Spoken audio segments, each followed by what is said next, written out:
Hey guys, it's Louis Malagodi here, and welcome to my new home studio of sorts. I've got a little comparison video for you today, a little shootout.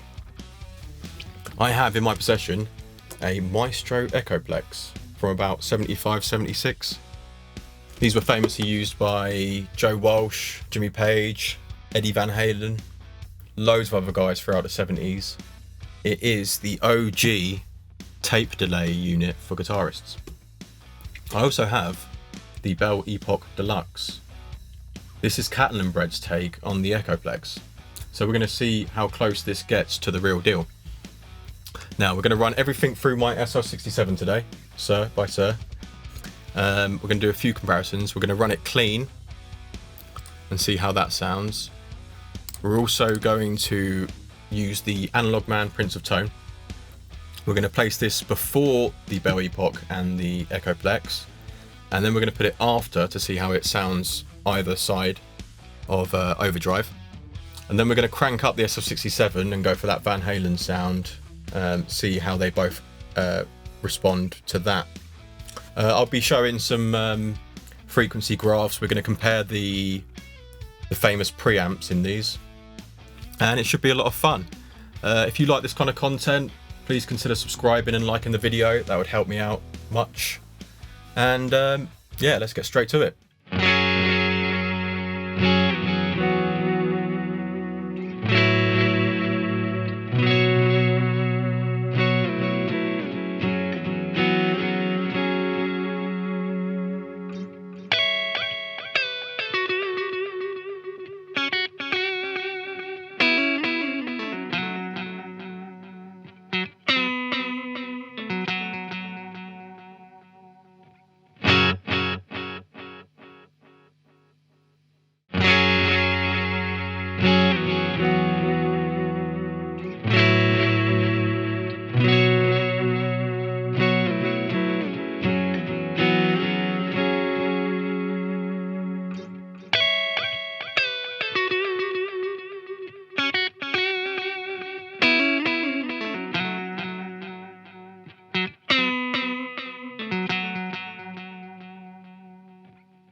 So there we go.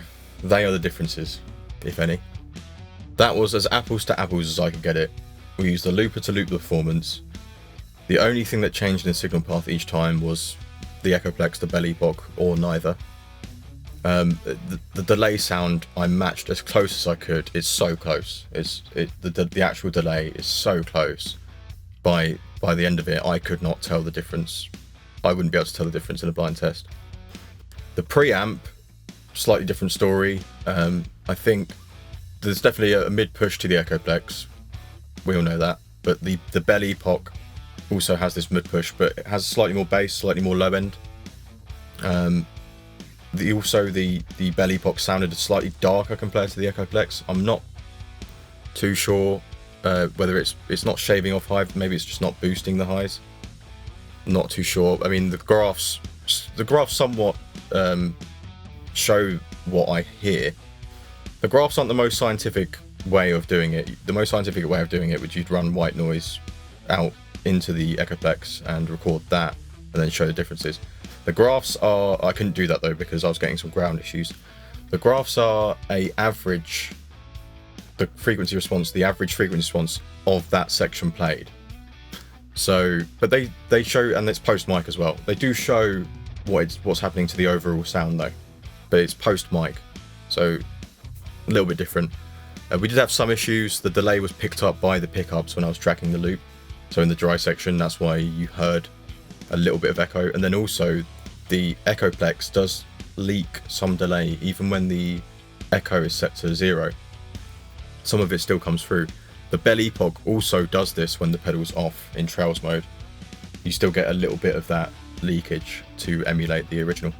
But you only really hear it if you're going into a dirty amp, so it's compressing it, bringing it up. The pros and cons, well, having an Echoplex, I mean, it sounds fantastic, very fragile. That one just cost me £400 to get repaired. The cost of the Belle Epoch is under £300. So, and the Belle Epoch has the expression output as well. Use expression pedal with it, which I'm going to be using a lot. I mean, the Belle Epoch is so close. It's so close. So I'm happy with that. Please leave your thoughts in the comments. We'll start a discussion. Please follow me on Instagram at Malagodi. Check out my new band, Collateral. You can find us on Instagram at Collateral Rocks, Facebook at Collateral Rocks. And thanks for watching. Take it easy.